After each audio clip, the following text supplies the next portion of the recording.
Benghazi before, during, and after the email cover-up by State and Clinton about what happened in Benghazi. And of course, the ISIS is now on the ropes.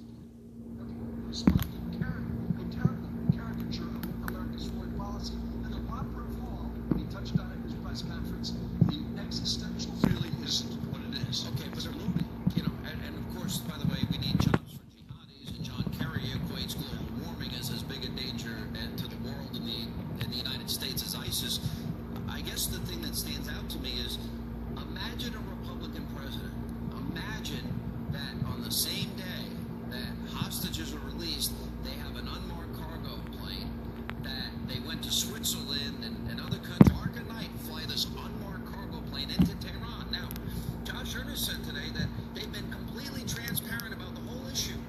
Well, they never mentioned the $400 million that was transferred at the time they were getting the hostages released. So, did they pay a ransom here is the big question.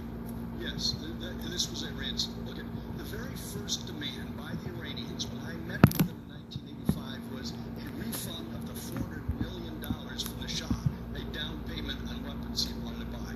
That's what they wanted from Jimmy Carter. That's what they wanted from me. You know, it turns out I was actually a better negotiator than John Kerry. We didn't send money to the Iranians. They paid us. I know. I was the one who had to sit down on the other side of the table with the likes of Ahmadinejad and Rouhani.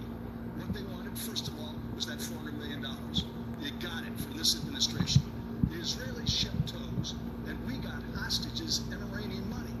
The tows were doctored so they wouldn't work. And we have an interpreter, thank God, who was there to confirm that. We used the money from the Ayatollahs to support a pro-democracy movement in Central America. Is that the right thing to do? Apparently a lot of people decided otherwise. But we didn't have to do things like they did it. I mean, you think about this. There's an American transport plane right behind the shipment of money. And they're telling me this is a ransom. It defies reality. Why didn't somebody ask that at the press conference today? Yeah, well, you know, and that's the thing. The president's got this big smile on their face, but the idea that they acknowledge that money will be used for terror, the idea that the $150 billion on top of it, that they can spin their centrifuges, that they can build up conventional arms, that they can follow up on ballistic missiles, which would allow them to launch the weapon. 2 weeks ago, it came out that we now have cut their time in half, that they can build this nuclear weapon and create missile defense and join in a partnership with Vladimir Putin. Now that's, and the president's smiling. To me, this is the single greatest mistake ever made by any president in history. We have an existential threat against the American homeland and the American people because of what this administration has done.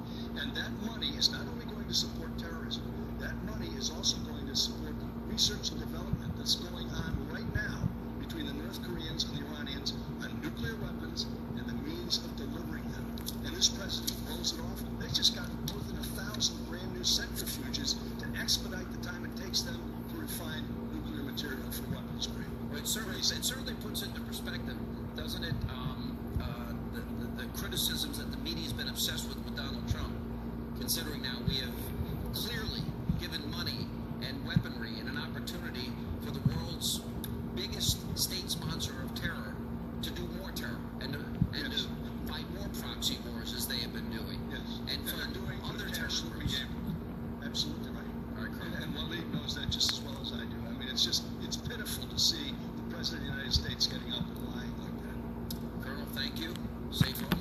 Joining us now. Appreciate reaction. Fox News Middle East analyst, Donald Trump's foreign policy advisor, Dr. Waleed Farah's. Dr. Farah's, because it took the coalition 3 years to make that progress, and it was going to take another 3 years. He won't be in the White House. Well, simply because the Iranians told the administration they don't want American forces on the ground. They don't want Arab forces on the ground. They don't want Sunni moderates on the ground. Why? Because they want to seize those places of ISIS into their hands, and they want to protect. let me ask you this, Waleed, because the Iranians say this was ransom. Obama smiles as we just played. He denies it's ransom. And who's right? Who's telling the truth? Is Obama telling the truth, or the Iranian mullahs telling the truth?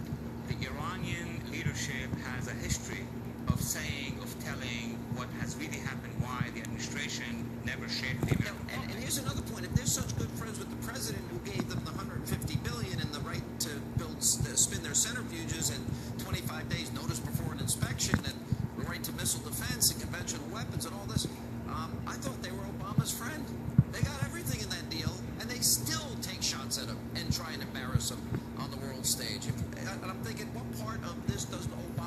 understand. It's not just a bad deal, it's a very bad deal, and the Iranians are showing this. Not only we give them, as you said, Sean, $150 billion to improve their dome, their weapons, they are actually still kidnapping and have Americans in their custody, and we are paying money to get them out. This is the absolute worst deal ever signed in the history of deals. You know, I thought Fast and Furious was bad. The Obama administration gave guns to, let's see, gangsters, drug dealers, kidnappers. They gave them guns. They didn't even put a GPS on it. Now they're giving them the opportunity to spread and foment terror in the entire region, fight their proxy wars, which they have been doing, and build a nuclear weapon, and not have the inspections any place, anytime, anywhere, as we were originally promised. And they got ransom, which means what? More Americans will be taken hostage? That is very, very ironic, because at the same time we have Americans negotiating with them, with the Iranians and companies and people linked to the administration. We have American individuals who are captured and detained. And at the same time also we have abandoned our allies when we negotiated that deal with Iran. We have not included Israel, we have not included the Gulf, we have not included Jordan. I don't know what aspect is positive of that deal. It's funny. If you look at the economy and you look at the world post-Obama, if there was any one human being, the community organizer, the Alinsky disciple, the Church of GD America, the friend of unrepentant domestic terrorists, there's never been anybody this unfit to hold office. And he's criticizing Donald Trump. I'll take Trump any day. Thank you, Waleed. Coming up next. Furthermore, can never be trusted with national security. Again. Trump continues to eviscerate Clinton on the campaign trail. Laura Ingraham and Trump attorney Michael Cohen will weigh in also tonight. I'm telling you right